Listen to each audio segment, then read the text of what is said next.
Sometimes you need to go back to that narcissist until there is nothing left for you to go back to. Sometimes you need to give them a couple of chances until you wake up and hit that rock bottom. Sometimes you need to feel the feels and experience the pain that comes from facing your reality. People force no contact on themselves, hoping they'll make it, but most of them fail to maintain it. Why? Well, they are trauma bonded and are struggling with a lot of cognitive dissonance. They may be also holding on to that hopeless hope. Oh, maybe it will work somehow. Maybe I need to fix it. Their hope has to be shattered into a million pieces. They have to realize there is nobody to go back to. And sometimes, in some cases, re-exposure is necessary. Going back to their source of pain is important, a fundamental part of their healing journey. For what reason? For them to learn the truth, the reality of their relationship with that person. Let's talk more about all of this in today's episode. Hi, I am Danish, a narcissistic abuse recovery professional. The topic for today is why you may need to go back to that narcissist and set yourself free. The rule of thumb in this community is, oh, you should go no contact with the narcissist. Once you recognize the signs of toxicity in them, you must not look back ever again. And that is the protocol one must follow. In most cases, that is what works and that is what one should do. But in some cases, people get stuck. They keep asking some fundamental questions like, oh, I fell in love with a person who was so amazing to me. What are you even talking about? You're telling me they have no empathy, they can't be revived, there is no human element left in them, there is no soul in there. How can I believe it when I got to experience the best of them? No matter how you try to explain and try to answer their questions, their emotional self is not able to comprehend it.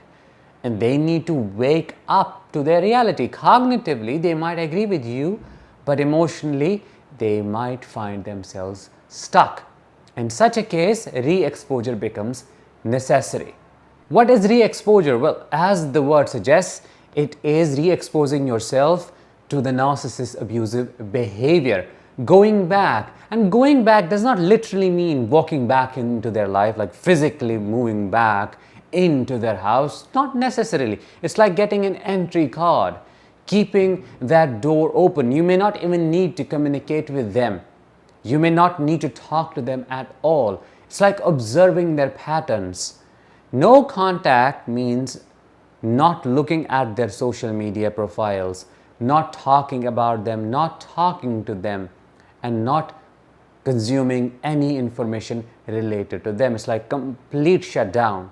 But going back can mean looking at the different data points to connect them and to come to a conclusion on your own. An example of that would be letting them initiate a conversation with you and not falling for their trap. They might try to love bomb you in the beginning. You play along a little bit and then you just have to watch how their words do not match their actions. You just have to go like tick, tick, nice. Okay, this is exactly what I know about his or her behavior, and they are following the pattern. They're not doing anything different. They love on me in the beginning, and now that I am not fully giving in, they are raging at me, and this is murderous rage because they are trying to punish me for leaving them in the first place, for not giving them what they wanted from me. You have to let your emotional understanding meet your cognitive understanding, which in simple words means you have to let your heart and mind become one, to see them as they are. They are a monster. They are a soulless human being who can never ever treat you rightly because they don't want to. When re-exposing yourself to the narcissist, you have to act less and observe more. It's through inaction you will be able to absorb a lot. You have to let yourself go through a very painful process of realizing the truth that will be reveal to you, because I can assure you the narcissist is going to do things that they might have done to you before, but this time, while you are in this process, you will see things differently. It will click and you'll be like, oh, I see.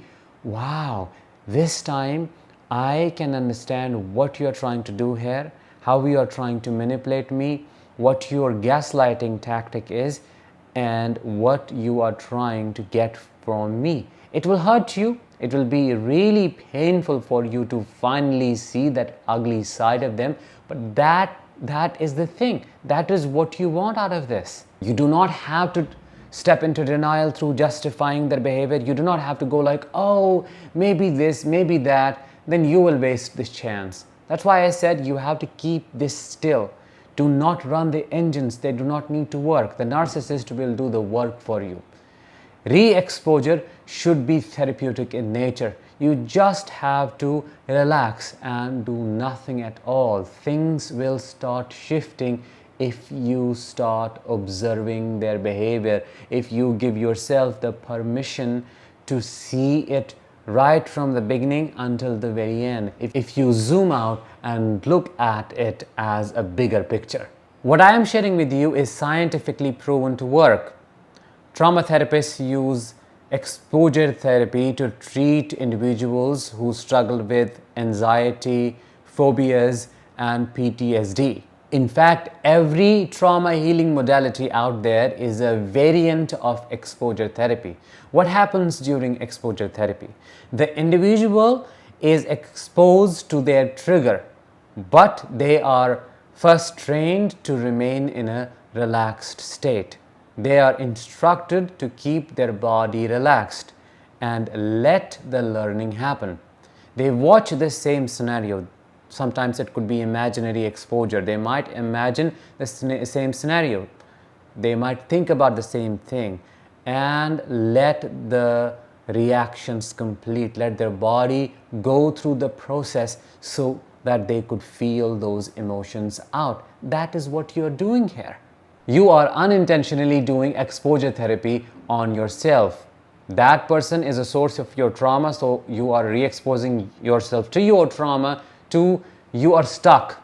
This is an atypical symptom of trauma. I'm talking about your trauma bonding.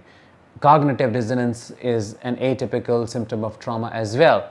So you are completing those trauma responses by gaining reality, by learning more, by extracting a lot more information about them, by seeing their ugliness. So you are creating healing for yourself. You are creating closure. This is the reason why sometimes going no contact right away may not be the right thing to do for a lot of survivors.